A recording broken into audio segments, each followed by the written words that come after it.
news from the world of sports. Man, we had some big news coming out of Golden State and Jimmy Buckets, man. Jimmy Butler is out for the season with a torn ACL. This was devastating for the Golden State Warriors, who are starting to make it kind of a little bit of a comeback. They were sitting in the 8th seed right now in the West. This is just going to I think this has a lot of ramifications going further with the season, honestly, and trajectory of, got Curry and you got Draymond Green and all these guys are starting to get older. And there was also talks about possibly getting rid of Kuminga, I believe it was. Mike, man, what's your thoughts on this? How are they going to respond to this? Is this it for the dynasty for the Warriors? Are they done? What are they going to do? Man, I think the dynasty for the Warriors has been done, honestly. In my opinion. Yeah, I mean, that's bad choice of words. I mean, bad choice of words, but you get what I mean, yeah. Yeah, I mean, I've heard rumors that they're going to try and trade Jimmy, even though he has a torn ACL. I don't know how much you're going to get back for that with the contract extension that you just gave him. That all that money's going to be tied to him. I don't know what you're going to get back for him, but they're going to try and trade him, is what I've been hearing. But if they don't and they end up keeping him and he comes back next season, we can see what it does. But for right now, I mean, Warriors don't look like they're going to make a playoff spot or even a play-in spot, in my opinion. And they're going to have to look to someone else to help Curry when it comes to scoring because Buddy Hield's not getting it done. Obviously, Draymond Green's not getting it done. Klay Thompson is not there no more. It's not like you could get him back and then take him off the bench and put him in the game. You're going to have to rely on somebody else, and that somebody else is going to have to be Jonathan Kuminga. I know that relationship is a little bit tarnished between the coaching staff and the front office, and Kuminga has been wanting to get more minutes and all this stuff, and now he's been looking like, I'm trying to get up out of here and trade me to another team. He's been openly talking about that, hey, I wouldn't mind playing for another squad, stuff like that. So I think it would be better for them to give Kuminga the minutes that he should get, go out there and try to score at least 15 to maybe 17 points per game because he could do it. He's done it. He's just got to make it more consistent. But I feel like, again, there's a relationship there that is just too tarnished. I don't think they're going to be able to put him out there on the floor like that. I don't think he wants to be out there on the floor like that for Golden State. And now you're just going to have to rely on Stephen Curry. And the guy's old, man. He's like 36. And you can't expect him to put up 50 points per game. It's just Jimmy Butler's 36 as well. Yeah, but now with a torn ACL, obviously, you got to wait for him to come back.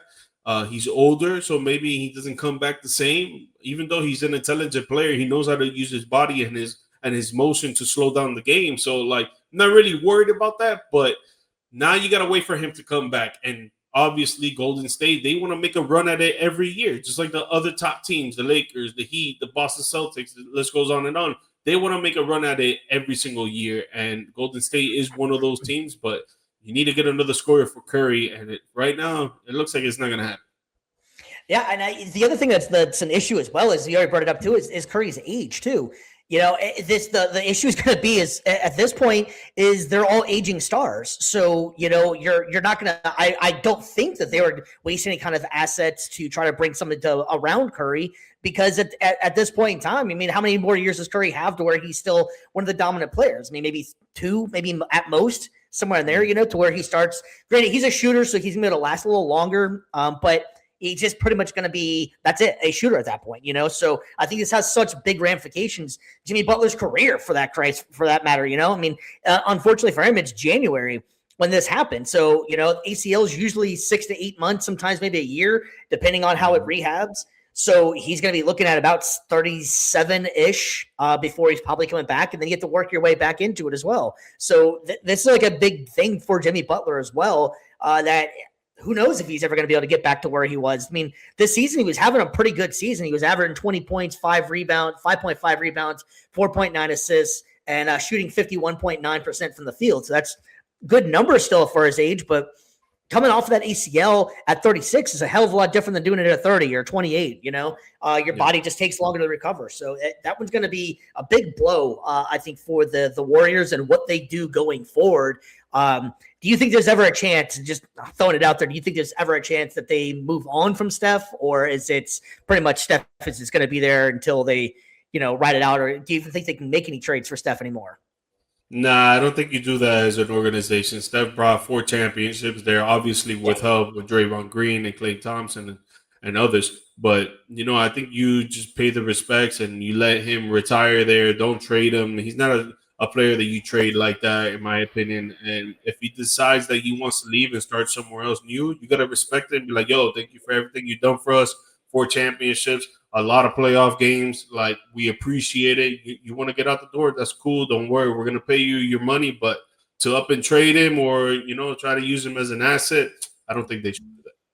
Yeah, I think that ship has kind of sailed as well. And like I was saying too, it's just hypothetical. I haven't heard anything or no one, nor am I saying that that's going to happen. It's just, you have to kind of start putting on that GM hat and start thinking about these kind of things of what can you get right now.